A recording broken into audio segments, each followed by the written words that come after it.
오늘 본문에 나오는 이 히스기야는 유다의 13대 왕으로서 거의 이스라엘의 말기, 멸망이 얼마 남지 않은 말기에 이스라엘 땅을 다스리던 왕입니다. 이 당시 때 이스라엘은 남과 북으로 나뉘어 있었지만 북이스라엘은 이미 아수르에 의해서 멸망당했고, 북이스라엘을 점령한 아수르는 이제 남유다 땅마저 정복하기 위해서 끊임없이 남유다를 공격하고 있을 때 이 히스기야는 힘겹게 그 아수르라는 거대한 제국과 싸우고 있는 시점이었어요. 근데 갑자기 몸에 이상이 생긴 거예요. 아마도 분명히 이 히스기야는 이사야 선지자에게 도움을 요청했을 겁니다. 선지자님 오셔서 좀 저를 위해서 기도해 주십시오. 내가 지금 병이 너무 심합니다. 지금 아수르와 싸워야 되는 이 전쟁도 늘 근심인데 몸까지 일어서 너무 힘듭니다. 도와주시오 해서 왔더니 이사야가 와서는 기도해 주기는커녕 뭐라고 말하냐면, 하나님께서 어제 기도했더니 이 히스기야 왕이시여, 아마 이번 병이 우리 왕에게는 심각한 것 같습니다. 하나님께서 이제 더 이상 살 수 없을 것이다 라고 말씀하십니다. 그 말을 전하고는 기도도 안 해주고 그냥 가는 거예요. 히스기야가 얼마나 절망적이었겠어요. 그래서 그 자리에서 무릎 꿇고 뭐라는 거예요? 주님, 저를 좀 기억해 주십시오. 내가 진실과 전심으로 주 앞에서 행했으며 주께서 보시기에 선하게 행한 것을 기억하시고 나를 불쌍히 여겨주시옵소서. 통 하는 순간 하나님의 마음이 바뀌신 거예요. 그래서 어떻게 해요? 막 나가고 있는, 궁전을 나가고 있는 그 이사야를 하나님이 부르시는 거예요. 이사야야, 잠깐만 다시 돌아가거라. 가서 히스기야에게 전해라. 내가 그의 기도를 들었고 그의 눈물을 보았으며 그의 조상 다윗의 입장을 생각해서 내가 그의 병을 15년 동안 생명을 연장해 주겠다. 이 장면입니다. 저는 이 장면을 보면서 하나님께서 얼마나 히스기야를 사랑하셨으면 하나님께서 넌 죽는다 라고 얘기까지 했는데 갑자기 또 마음을 바꿔서 살려주겠다. 하나님은요, 한번 뱉은 말을 삼키지 않으시는 분이십니다. 한번 계획한 일을 이루시는 분인데 히스기야를 얼마나 생각했으면 그 계획을 바꾸셨겠어요. 계획만 바꾼 줄 아십니까? 히스기야가 그 하나님 말씀을 제가 어떻게 믿을 수 있습니까? 내 생명을 연장했다는 걸 어떻게 믿을 수 있습니까? 저에게 사인을 보여주십시오 하면서 제안한 게 뭐냐면, 해 그림자가 10도만 뒤로 물러가게 제 눈앞에서 보여주시면 하나님이 제게 응답하신 줄 믿습니다 했더니 하나님이 거기에까지 거기에까지 어떻게 해요? 응답하셔서 해 그림자가 10도나 뒤로 물러가게 해줬다는 거예요. 여러분, 해 그림자가 10도나 물러가게 했다는 건 다른 말로 표현하면 지구가 열심히 돌다가 멈췄다는 얘기입니다. 얼마나 위험한 일인지 아십니까? 근데 아무 문제가 없을 정도로 하나님께서 뭐예요? 이 우주의 법칙을 바꾸어가면서까지 히스기야를 생명을 연장시켰다는 걸 보여주기 위해서 그 일을 했다는 거예요. 그 얘기 뭡니까? 하나님이 히스기야를 정말 사랑하고 특별하게 생각했다는 거예요. 근데 저는 이 장면을 보면서 문득 다윗을 떠올립니다. 다윗도 하나님 앞에 범죄해서 하나님께서 화가 나신 하나님께서 이 나단 선지자를 보여서 다윗의 죄를 꾸짖습니다. 그리고 이렇게 말씀하셨어요. 내가 너의 죄를 생각하면 너를 당장 죽이고 싶지만 그래도 지금까지 네가 믿음 가지고 나와 함께 한 것을 내가 봐서 너의 생명은 지키겠다. 대신에 너의 자녀가 죽을 것이다. 나단 선지자로부터 그 예언을 들은 거예요. 그리고 아니나 다를까 갓 태어난 아들이 시름시름 앓으니까 그때부터 다윗은 삼배 옷을 입고 죄를 뒤집어 쓰고 금식을 하면서 하나님께 통곡하면서 기도해요. 하나님, 제 죄 때문에 제 자녀식이 죽게 생겼습니다. 저를 불쌍히 한 번만 여겨주셔서 우리 자녀의 생명을 지켜주세요. 그런데 하나님은요, 끝까지 그 자녀를 거두어 가셨어요.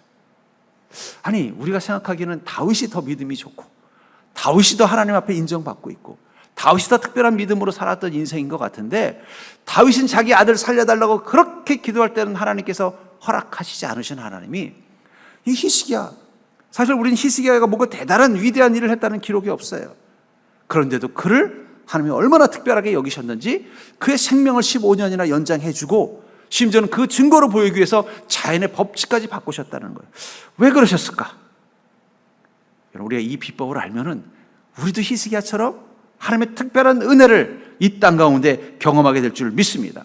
그렇다면 왜 하나님께서는 이 히스기야를 특별하게 여기셨고 그에게 다윗보다 더 큰 은혜를 베푸셨을까요? 저는 우리가 복된 인생을 산다는 것은 바로 이 히스기야처럼 하나님의 특별한 은혜를 경험하는 자가 될 때 우리는 복된 인생을 살게 될 줄 믿습니다. 저는 이 원리를 우리가 깨닫는다면 우리도 히스기야처럼 하나님 앞에 서면 어떻게 돼요?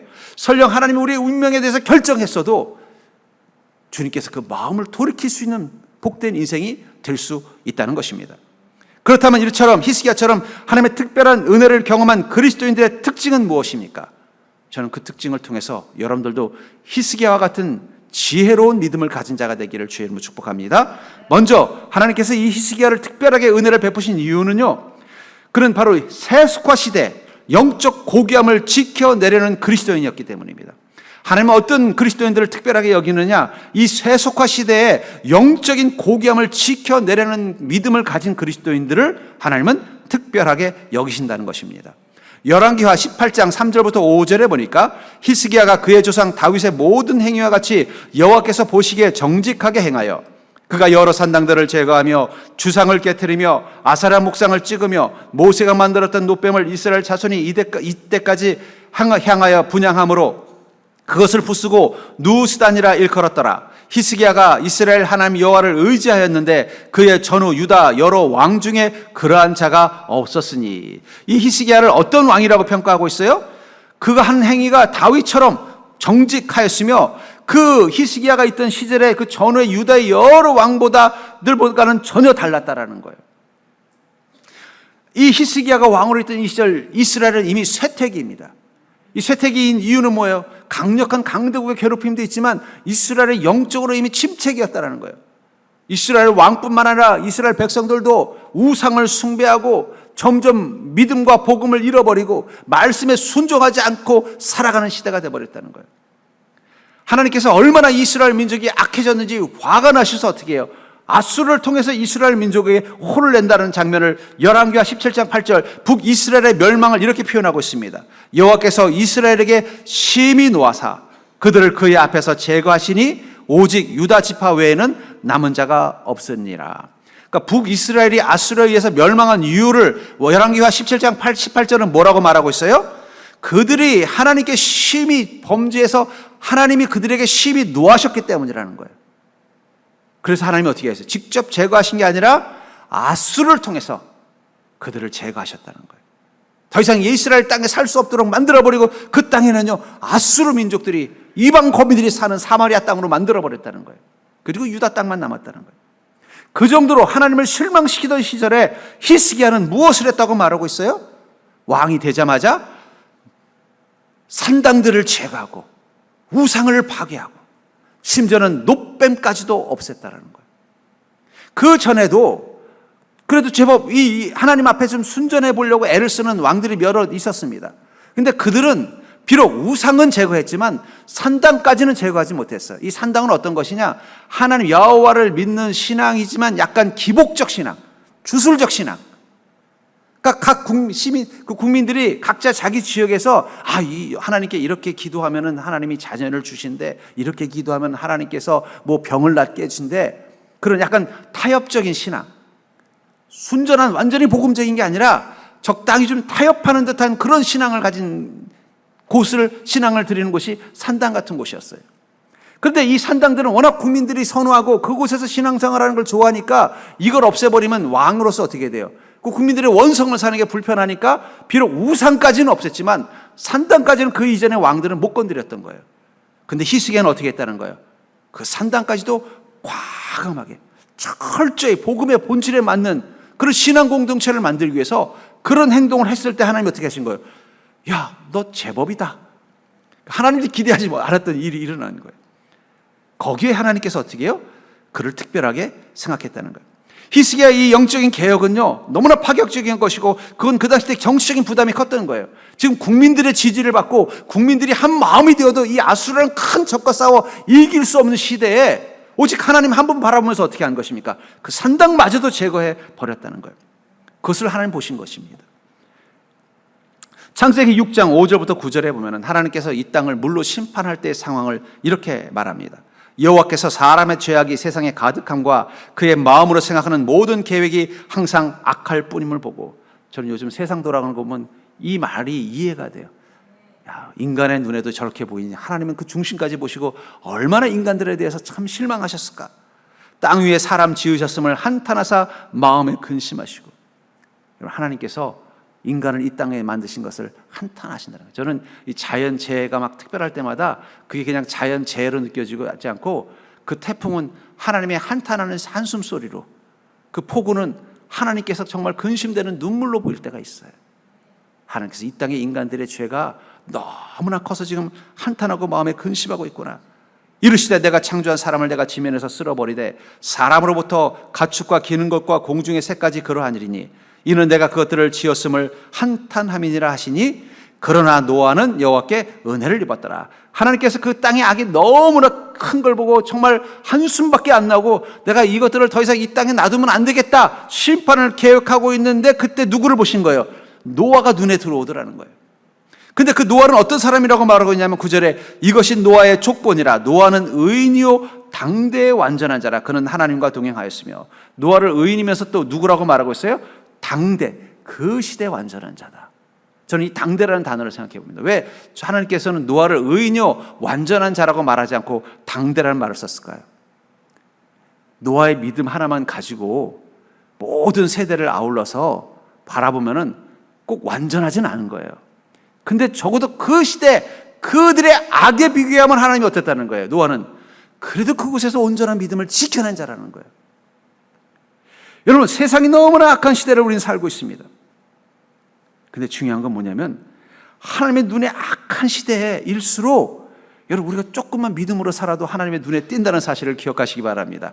여러분 공부 잘, 제가 그 서울대를 들어간 그런 전에 섬기던 교회 청년이 있었는데 그 친구는 그 동네에서 막 학교, 그 동네에 있는 고등학교에서 다 매번 전교 수석을 하던 친구예요.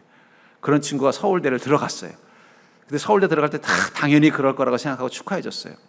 근데 그 친구가 언제부턴가 뭔가 우울해 있는 거예요. 그래서 왜 그러냐 그랬더니 자기가 가장 똑똑하고 가장 지혜 있는 줄 알았더니 서울대 가봤더니 자기보다 더 똑똑한 사람이 많아가지고 기가 죽어서 못 살겠더라는 거예요. 제가 말 듣고 그때 깨달은 게 있습니다. 여러분들, 우리가 참 이 악한 시대를 사는 것도 복이에요.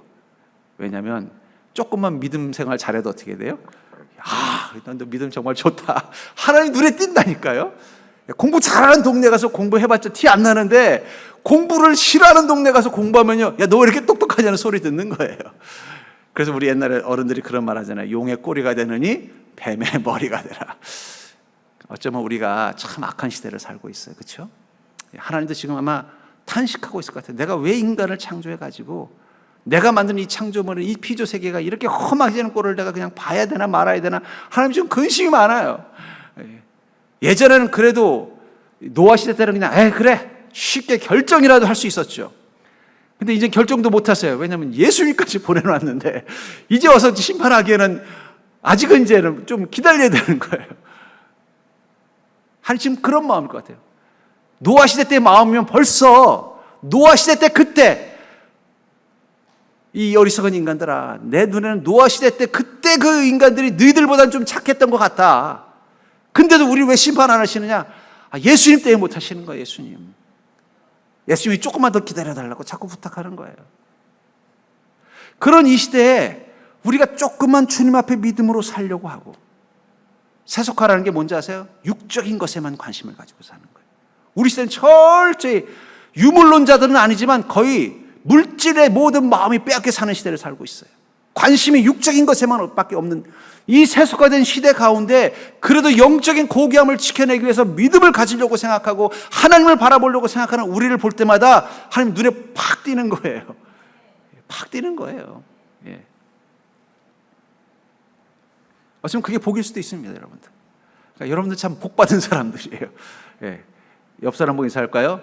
이 험악한 시대에 태어난 것을 복이라고 생각하십시오. 여러분들이 저 예수님의 제자들이 살던 시대 저기 그 소아시아에서 태어났으면 여러분들 믿음은 감히 믿음이라고 말도 못해요. 초대교회 시대 때 믿음, 저는 요즘 이제 교회사를 다시 한번 찬찬히 보면서 이제 초대교회, 기독교가 국교로 되기 이전에 이 교회사에 관한 책을 지금 읽고 있는데 막 부끄러워져요. 야, 나는 이렇게 할 수 있을까? 그때 여러분들 태어났으면 여러분들 믿음이 있다는 소리도 못해요.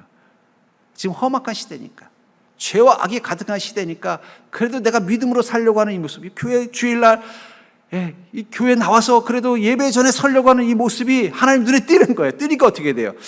너 좀 한다? 그게 은혜가 되는 거예요.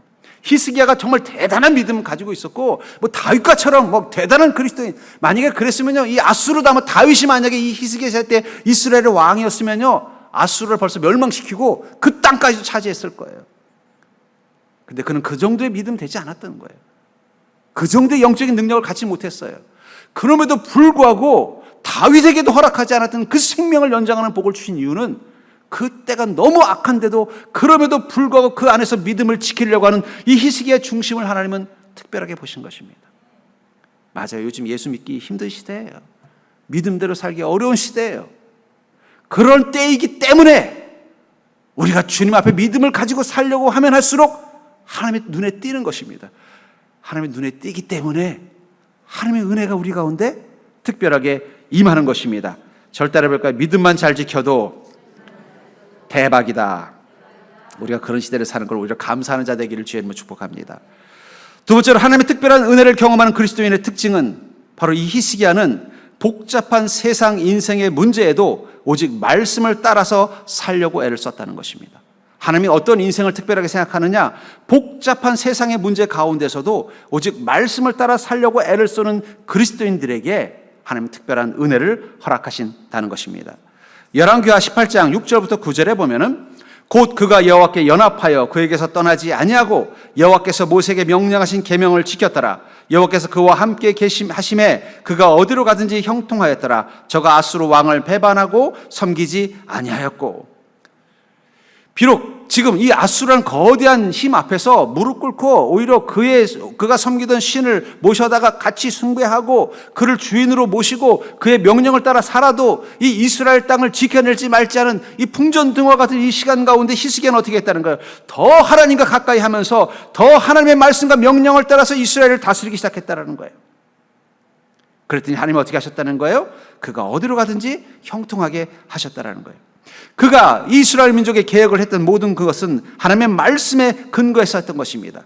그러나 그 주변에 다른 아람이나 모압이나 이 지역의 왕들은요, 지금 이 위험한 시대에 하나님께 어떻게 기도하고 하나님의 말씀대로 하느냐, 지금 살아남는 게 중요한데 어떻게 하든지 이 아수르의 눈치를 보고 이집트와 애국과 아수르 사이에서 우리가 살아남을 수 있는 방법을 찾아서 지혜를 가지고 살아야지, 이런 마음이었다는 거예요. 세상이 지금 그런 시대가 아닌데 저 히스기야는 지금 미쳤나 보다, 이렇게 평가했을 거라는 것입니다.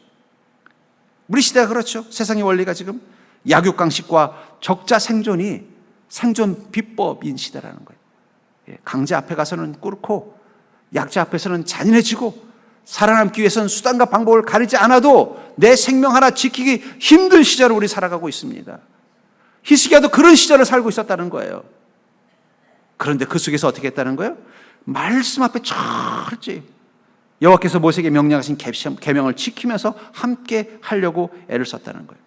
열왕기서와 역대서를 보면은 이스라엘 민족 왕들에 관한 기록이 나옵니다. 근데 왕들에 대한 기록이 길게 나올 때도 있고 짧게 언급할 때도 있는데 거기 꼭 들어가는 단어가 뭐냐면 그는 하나님 보시기에 선을 행하더라, 혹은 그가 여호와 목전에서 악을 행하더라. 그러니까 하나님의 선택 기준은 뭐예요? 그가 무엇을 했느냐가 중요한 게 아니라 그가 하나님 앞에서 말씀을 온전히 지키는 선함으로 왕의 노릇을 했느냐, 아니면 하나님 앞에서 악을 행하는 악한 왕으로 살았느냐. 그 왕이 행한 악이 뭘까요? 그것은 하나님의 방법과 하나님의 명령대로 왕의 역할을 한 게 아니라 세상의 방법, 세상에 타협하면서 그걸 통해서 왕의 역할을 감당하려고 했을 때 하나님 것을 선하지 않다라고 말한다는 것입니다. 시편 119편 105절부터 107절에 보면은 한 그리스도인이 주님의 말씀을 따라 자기 인생의 어둡고 힘든 삶을 지나갔던 과정을 이렇게 표현하고 있습니다. 주의 말씀은 내 발의 등이요 내 길의 빛이니이다. 주의 의로운 규례들을 지키기로 맹세하고 굳게 정하였나이다. 나의 고난이 매우 심하오니 여호와여 주의 말씀대로 나를 살아나게 하소서. 내 인생의 고난이 많이 심하다는 거예요. 인생의 어두운 밤길이 온 거예요. 마치 깊은 밤 험한 산길을 걸어가는 것처럼 힘들 때를 겪고 있는데 그때 어떻게 되는 거예요? 주의 말씀대로 나를 살아나게 하소서. 그러면서 나에게 주님의 말씀은 내 발의 등이요 내 길의 빛이다. 여러분들 밤에 야간 산길을 산행해 보신 분은 알아요. 반드시 후레쉬가 있어야 됩니다. 야간 산길에는 물은 없어도 후레쉬는 있어야 돼요. 근데 그 후레쉬를 어떻게 비추는지 아세요? 발밑을 비추고 가야 돼요. 왜냐하면 산길은요, 돌뿌리도 많고 구불구불하죠. 웅덩이도 많죠. 나무뿌리도 많죠. 또 잘못해서 길이 또 막 갈라지기도 하고 길이 아닌 곳이 길처럼 보이기도 한단 말이에요. 그러니까 어떻게 늘 발밑을 비추면서 한 걸음 한 걸음 나아가야만 그 어두운 산길을 무사히 통과할 수 있어요. 그러니까 밤에 산에 갔는데 후레쉬가 없다. 그건 죽을 꼴이에요. 거의 그냥 초죽음이 돼서 내려올 수밖에 없단 말이에요. 그러니까 후레쉬가 가장 중요한 거예요. 근데 지금 이 그리스도인은 뭐라고 말하는 거예요? 내 인생의 고난이라는 어두운 밤 산길을 걷는 것 같은 이 순간에 나에게 주님의 말씀은 내 발의 후레쉬와 같다는 거예요. 이거 없으면 큰일 난다는 마음 가지고 한 걸음 한 걸음 내릴 때마다 주님의 말씀으로 내가 디뎌야 될 길을 비추면서 나간다는 거예요. 멀리 볼 수도 없어요. 밑에를 비추고 가기도 급급하다는 거예요. 그것을 위해서 나는 날마다 다짐한다는 거예요. 의로운 규례들을 지키고 또 반드시 그 지킨 대로 지키며 살겠다라고 맹세하고 굳게 정하면서 하루하루 살아가겠다고 말하는 거예요. 지금 세상은 고난이 매우 심한 어두운 산길을, 그 밤길을 지나가는 것처럼 복잡하고 위험한 길을 가고 있습니다. 그 속에서 그리스도인은요, 그럴수록 내 발 밑에 무엇이 있는지 보이지 않는, 어떤 장애물이 있고 어떤 위험 요소가 있는지를 알 수 없는 이 어둡고 캄캄한 밤길 같은 그곳에 하나님의 말씀을 비추면서 그 말씀이 비춰주는 곳을 따라 한 걸음 한 걸음 나아가겠다고 결단하는 것. 저는 바로 그게 지금 우리가 가져야 되는 믿음이라고 생각해요. 어쩌면 이 시대의 가장 중요한 믿음, 가장 필요한 믿음은 성경 안에서 인생의 답을 찾으려고 애쓰는 믿음입니다. 히스기야는 그 믿음 가지고 이 어두운 시절, 이스라엘이 풍전등화 같은 그 시절, 그 믿음 하나 가지고 왕 노릇한 거예요. 그랬더니 어떻게 했다고 말하고 있어요? 하나님이 그를 형통하게 하셨다는 거예요. 우리 시대는 죄와 유혹이 너무나 많은 시대입니다. 그 속에서 우리가 말씀 따라 살아가려고 애를 쓰는 것만 가지고도 하나님 눈에 띄게 돼 있다는 거예요. 하나님 분명히 그러실 것 같아요. 야, 너 좀 한다. 주님이 우리를 바라보면서 그 고백하는 순간 하나님 우리를 특별하게 대하십니다. 해를 뒤로 10도나 물러가게 할 만큼 우리의 생명을, 결정되어 있는 이 생명과 운명을 15년이나 연장시켜 줄 만큼 우리를 특별하게 생각한다는 거예요. 그러니까 여러분들 지금 말씀대로 살기 힘든 시절이라는 거 목사님 저도 알고 있습니다. 세상을 살아가는 가장 중요한 법칙은 약육 강식, 적자 생존이라는 거 저도 알고 있어요. 근데 중요한 건 하나님 그 속에서도 말씀을 따라 사는 자들을 찾고 계신다는 거예요. 그리고 그런 자들이 이 험한 시절 가운데 멸망하지 않도록 능력이 되어 주시기 위해서 우리와 함께 하신다는 거예요. 여러분 그 하나님을 믿고 날마다 말씀을 따라 내 인생의 그 발 앞을 말씀으로 비추며 한 걸음 한 걸음 나아가는 믿음 되기를 주의 이름으로 축복합니다. 세 번째로 하나님의 특별한 은혜를 경험하는 그리스도인들의 특징. 히스기야는 인간 숭배 시대에 오직 하나님의 종으로 살려고 애를 썼기 때문에 하나님이 그를 특별하게 대하셨다는 것입니다. 인간 숭배 시대에 오직 하나님의 종으로 살려는 그리스도인을 하나님은 특별하게 대하신다는 것입니다. 열왕기하 20장 3절에 보면은 여호와여 구하오니 내가 진실과 전심으로 주 앞에 행하며 주께서 보시기에 선하게 행한 것을 기억하옵소서 하고 히스기야가 심히 통곡하더라. 이사야를 통해서 자신이 곧 죽게 될 것이라는 예언을 들은 히스기야는 하나님 앞에 무릎 꿇고 뭐라고 말해요? 주님, 내가 진실과 전심으로 주님 앞에서 행했습니다. 주님께서 보시기에 선을 행한 것을 기억하여 주옵소서. 그가 자신이 하나님 앞에서 행한 일을 뭐라고 말하고 있어요? 하나님이 주인이라는 그 믿음 가지고 내가 종으로서 부끄럽지 않은 진실과 전심으로 주인을 대하듯 대했습니다. 또 하나님께서 나의 주인이기 때문에 주인 눈에 선해 보이는 종이 되기 위해서 열심으로 그렇게 행하며 살았던 것을 기억해 달라고 기도하고 있는 것을 봅니다. 이스라엘 왕들이 언제 타락했느냐? 자신이 하나님의 종이라는 생각을 잃어버리고 내가 이 나라의 주인이라고 생각할 때부터 그들은 타락하기 시작합니다. 다윗은 끝까지 자신을 하나님의 종이라고 생각했어요. 그렇기 때문에 하나님의 은혜가 함께 있었던 거예요. 그러나 그의 후대들 혹은 북이스라엘 왕들은요, 자신을 하나님의 종으로서 이 이스라엘 땅을 다스리는 자가 아니라 이 땅은 내 것이고 내가 주인이라는 마음을 가지고 이 나라를 다스릴 때부터 그들은 타락했다는 거예요. 근데 반대로 선한 왕들의 특징은 뭐냐면 나는 하나님의 종이며 비록 왕이 되었어도 이 땅은 내 땅이 아니라 하나님의 나라라는 믿음을 가지고 그 하나님의 나라를 대신 종으로서 관리하는 총무라는 마음을 가지고 이스라엘을 다스릴 때 하나님은 그들을 선한 왕이라고 말씀하시고 그들에게 은혜를 베풀어 주셨다는 거예요. 왕만 그런 마음을 가질까요? 이스라엘 백성들도 자신들이 하나님의 종이라는 생각을 잊어버린 것입니다. 우리 시대는 인간 숭배 시대예요. 무슨 말입니까? 인간 숭배라니요. 자신이 인간이 가장 중요하면 그건 인간 숭배예요. 사람이 답이다. 말은 멋지죠. 인간이 중심에 있습니다. 그러니까 여러분, 휴머니즘이라는 것은 하나님의 그 계명 앞에 우리가 순종해서 내 이웃을 내 몸과 같이 사랑하는 것이 주님이 우리에게 주신 명령이라는 마음을 가지고 사람들을 귀하게 여기면 그건 휴머니즘이에요. 근데 하나님이 없어져 버리고 하나님의 그 명령과 계명이기 때문에 인간을 사랑하는 게 아니라 인간이 제일 중요하기 때문에 인간이 가장 소중한 존재이기 때문에 사랑하는 순간부터 그것은 휴머니즘이 아니라 인간 숭배가 되는 것입니다. 그런 인간 숭배 시대, 인간이 가장 중요하고 인간이 답이고 인간이 절대적이라는 인간을 숭배하는 시대가 된 이 시대에 가장 불편한 단어가 뭘 것 같아요? 그건 종이라는 단어예요. 종이라는 단어. 요즘 이게 갑질에 대한 분노의 글들이 많이 나오잖아요. 왜 우리가 갑질에 대해서 함께 분노할까? 가만히 생각을 해봤어요. 이게 갑질이라는 게 뭐예요? 뭔가 힘을 가진 사람, 또 어떤 힘을 가진 위치에 있는 사람이 힘이 없는 사람 또는 그 영향을 받는 사람 앞에서 부당한 행동을 하는 것을 갑질이라고 말합니다. 근데 그 부당한 행동 자체도 잘못된 것이긴 하지만 그 부당한 행동을 받는 사람이 어떻게 느끼는 거예요? 저 사람은 나를 종이라고 생각하나? 이렇게 생각하면 어떻게 돼요? 그때부터 그 소위 말하는 사장님이나 또는 상사의 행동에 대해서 분노하게 되는 거예요. 그러니까 갑질의 내면 속에 뭐가 있냐면 인간의 중심이다. 인간이 왕이다. 인간이 신이라는 인간 숭배 의식이 있는 거예요. 근데 나를 종처럼 대하니까 화가 나는 거예요. 여러분들, 엄마들이 가족들에게 화가 날 때 하는 말이 뭐예요? 내가 니들 종이야! 그러잖아요. 왜 그렇습니까?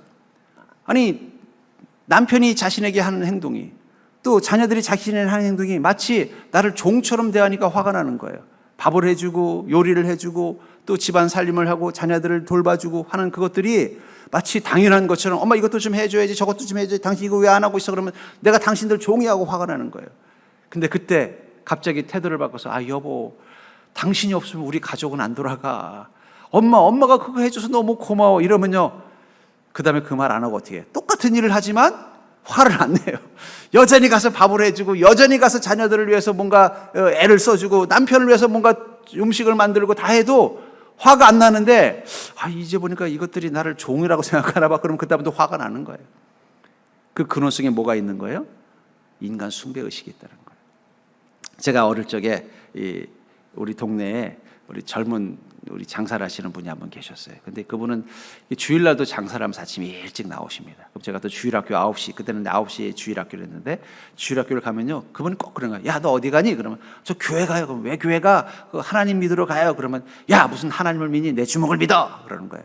근데 그걸 한 번만 하면 좋은데 갈 때마다 그 얘기하는 거예요. 너 어디 가니? 교회 갑니다. 그럼 내 주먹을 믿어. 그러고요. 너 교회 가니? 예. 그러면 교회 뭐 하러 가? 내 주먹 믿어야지. 그러는 거예요. 제가 그게 해가지고 귀에 따갑도록 들었어요. 그래서 어느 날 갑자기 그 생각이 나서 그 자기 주먹만 믿고 사시던 그분 지금 어떻게 사시나 궁금한데 제가 이름을 몰라가지고 그걸 추적을 못 해봤어요. 지금도 자기 주먹 아마 지금 좀 돌아가셨겠지만 근데 여러분 내 주먹을 믿는다는 말은 뭐예요? 그건 나를 믿는다는 거예요. 나를 숭배한다는 얘기. 여러분 우리 시대는요 자기 숭배 시대입니다. 그렇기 때문에 종이라는 단어가 너무 불편한 거예요. 근데 중요한 것은 하나님이 우리를 만드실 때 목적이 뭐였냐는 거예요. 빌립보서 2장 6절부터 8절에 보면은 그는 근본 하나님의 본체시나 하나님과 동등됨을 취할 것으로 여기지 아니하시고 오히려 자기를 비워 종의 형체를 가지사 사람들과 같이 되셨고 사람의 모양으로 나타나사 자기를 낮추시고 죽기까지 복종하셨으니 곧 십자가에 죽으심이라. 예수님께서 이 땅 가운데 오신 것은 참 하나님이시면서 완전한 인간으로 오신 것입니다. 근데 완전한 인간으로 오신 예수님의 모습을 뭐라고 표현하고 있어요? 종의 형체를 가졌다라고 말하고 있어요. 이게 중요한 것입니다. 하나님이 우리 인간들을 바라볼 때 어떻게 바라본다는 거예요? 내 종이라고 생각한다는 거예요. 하나님이 인간을 창조하실 때부터 어떤 마음을 가지고 창조하셨다는 거예요? 나의 종을 만들어야겠다는 마음을 가지고 우리의 육신과 우리의 혼과 우리 안에 영을 주신 거예요. 그렇기 때문에 완전한 인간으로 오신 예수님의 모습을 뭐라고 말하는 거예요? 종의 형체를 가지사 사람들과 같이 되셨다라고 말하고 있는 거예요. 그러니까 하나님 눈에 사람다워 보이는, 사람처럼 보이는, 사람답게 사는 사람들은 어떤 존재라는 거예요? 종의 형체를 가지고 사는 자가 사람다운 거예요. 사람의 모양으로 나타나서 자기를 낮추시고 죽기까지 복종하신 종의 형체는 어떤 것입니까? 죽기까지 복종. 예수 그리스도의 십자가의 죽으심은 하나님의 눈에는 종의 형체로 이 땅 가운데 오셔서 가장 사람다운 모습으로 죽기까지 복종하는 모습이 그 안에 있었다라는 거예요. 그러니까 여러분, 하나님 눈에 제대로 된 인간은요, 종의 형체를 가진 인간이 제대로 된 인간이에요. 죽기까지 하나님을 복종할 수 있는 성품과 그 마음을 가진 자가 하나님의 눈에는 뭐예요? 완전한 인간이라는 거예요. 자기가 주인인 사람, 자기가 돋보이기를 원하는 사람들은 하나님 눈에는 뭐로 보이는 거예요? 하자가 있는 존재로 보인다는 거예요. 잘못 만든 존재로 보인다는 거예요. 종의 형체를 보여주는 존재를 완전한 인간이라고 말씀하신다는 거예요. 그래서 바울 목사님은 또 12절에서 이렇게 말합니다. 그러므로 나의 사랑하는 자들아, 너희가 나 있을 때뿐 아니라 더욱 지금 나 없을 때에도 항상 복종하여 두렵고 떨림으로 너희 구원을 이루라. 누구에게 항상 복종하여 두렵고 떨림으로 구원을 이루라는 거예요? 하나님 앞에서 항상 복종하여 두렵고 떨림으로 구원을 이루라는 거예요. 하나님의 그 구원의 은혜는 누구에게 오는 거예요? 종의 형체를 가지고 주님 앞에 서는 자. 우린 자유의 시대입니다. 그런데 여러분, 이 자유라는 단어는 지금은 우리가 모든 시민들, 모든 사람들에게 주어지는 단어이지만 이 고대, 중세 이전의 세대에서는요, 자유라는 단어는 오직 왕에게만 허락된 개념입니다. 왕 이외에 모든 신하들은 자유가 없어요. 그건 종이기 때문에. 누구의 종이요? 왕의 종이기 때문에. 오직 왕만이 자유를 가질 수 있는 거예요. 그러니까 여러분, 우리가 자유의 시대라는 말을 다른 말로 표현하면 뭐예요? 우리가 다 왕이라는 생각을 가지고 사는 자들이라는 거예요. 얼마 전에도 그런 갑질 있었잖아요. 뭐 선생님에게 갑질했던 한 교육 공무원, 자기 아들에 대해서 이렇게 하여튼 교육 공무원 사건이 있어서 거기 그런 문장이 되게 인상 깊었어요. 그 자기 아들을 좀 더 신경 써달라고 하면서 우리 아들은 왕의 DNA를 가지고 있습니다. 그 사람이 그냥 그 말 한 게 아니에요. 그게 사실은 우리의 마음속에 드러난 거예요. 우린 다 왕이라고 생각하는 거예요. 왕인데 왕으로서 내게 다요를 해야지. 근데 중요한 건 하나님은 우리를 누구라고 생각하는 거예요? 종이라고 생각하는 거예요. 옆 사람 보고 인사해볼까? 당신은 왕의 DNA를 가지고 있습니까? 종의 DNA를 가지고 있습니까?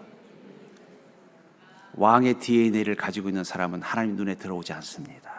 그들은 하자가 있는 존재, 잘못 만든 불량품이라고 생각한다는 거예요. 종의 DNA를 가진 자들을 하나님 뭐라고 말씀하신다는 거예요? 완전한 인간이라고 말한다는 거예요.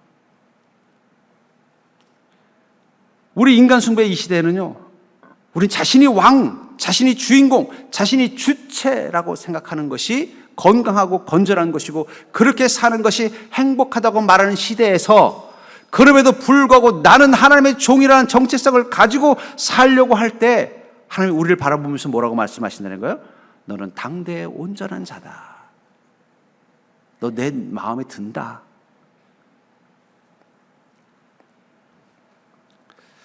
요한복음 2장 9절에 보면은 한 가나의 혼인잔치에 예수님이 참석하셨습니다.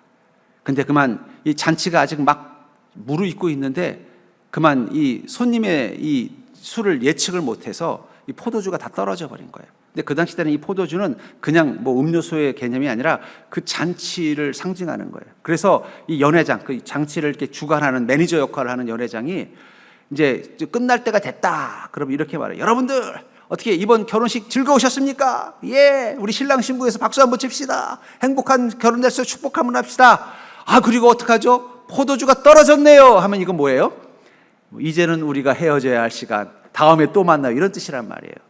근데 지금 결혼식 막 무르익고 있는데 포도주가 떨어진 거예요. 여기서 연회장이 아이고 어떻게 포도주가 떨어졌습니다 하면 그건 결혼식 끝내겠다는 얘기예요. 아직 시작 중간밖에 안 됐는데 얼마나 당황이 되겠어요. 보다 못한 이 예수님의 어머님 마리아가 예수님께 와서 뭐라고 말씀하세요? 예수님 어떻게 하면 좋습니까? 이거 포도 지금 결혼식이 아직 뭐 이제 무르익고 있는데 포도주 다 떨어졌어요. 어떻게 하면 좋습니까? 그때 예수님이 하인들에게 어떻게 해요? 물을 포도주로 바꾸게 하시고는 그걸 갖다 주라고 말합니다. 그 장면을 이렇게 말하죠.